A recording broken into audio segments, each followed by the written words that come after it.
করে অনেক অনেক শুভকামনা আছে আপনাদের ওয়ার্ড কাউন্সিলর লালটুদাকে আমি প্রফেসরের দিক থেকে শ্রদ্ধা জানাই, আমাদের টিম হিসাবে শুভকামনা জানাই। বলি আপনি ভালো থাকুন, এভাবেই মানুষের পাশে থাকুন। আছেন আমাদের ইঞ্জিনিয়ারিং দপ্তরের বাপি আছে, কাফিদা আছে, বিবেক বাবু আছে, নিরঞ্জন আছে।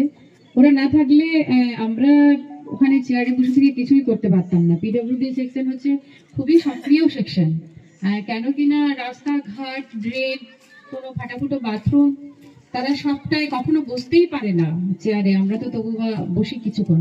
তো ওদের টিমটা ভালো ভালো কাজ করে।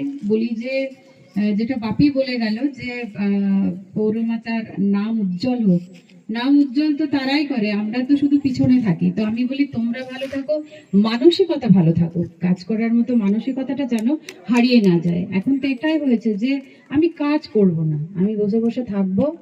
আর বলতে খারাপ লাগে, মাইনের দিক থেকে আমি মাইনেটা গুনে নেবো, কিন্তু আমি কাজ করব না। তবে এখন পৌরসভা ঠিক তার উল্টোটা, প্রতিটা সেকশন খুবই সক্রিয়, তারা সময় দেখে না, দিন রাত দেখে না, তারা কাজ করে যায়। কেন কিনা আমাদের বোর্ড অফ কাউন্সিলররা ভালো, আধিকারিকগণ ভালো, সর্বোপরি ওয়ার্ডের প্রতিটা মানুষ ভালো। এই যারা এখানে দাঁড়িয়ে আছেন, তো শ্রদ্ধা জানাতেই হয় যথাযোগ্য স্থানে। আবারও বলি, গুরুজনদের প্রণাম, বাকিদের প্রীতি শুভেচ্ছা ভালোবাসা।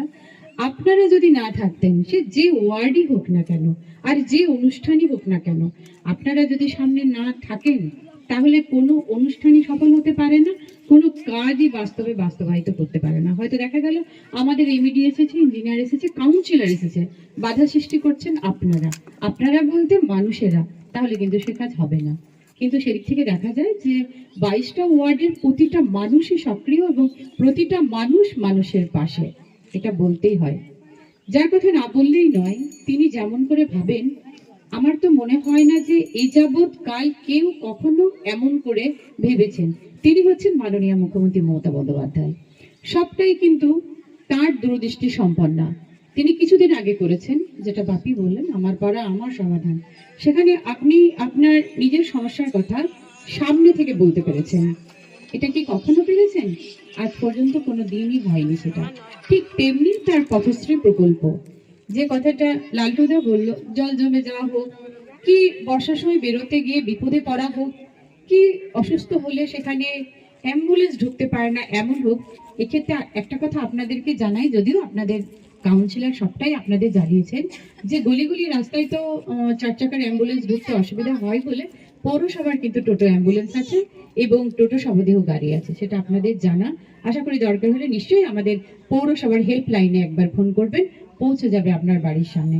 ভগবান না করুন, তবু এই কথার ফাঁকে একবার জানিয়ে রাখলাম। ওই জন্যই বললাম যে সবটাই ভাবেন মাননীয় মুখ্যমন্ত্রী মমতা বন্দ্যোপাধ্যায়। ঠিক তার পথশ্রী প্রকল্প আজ তার উদ্বোধন ঘটছে। আশা করি আমাদের ইঞ্জিনিয়ারিং সেকশন, এমইডি সেকশন, আপনারা, আপনাদের কাউন্সিলর সবাই মিলে খুব তাড়াতাড়ি এটা বাস্তবায়িত হবে। ভালো থাকবেন সবাই, আরো একবার শ্রদ্ধা প্রণাম। এটাই মানুষদের বলতে চাই, 11 নম্বর ওয়ার্ডের যারা বাসিন্দা তাদের বলতে চাই, হ্যাঁ, যে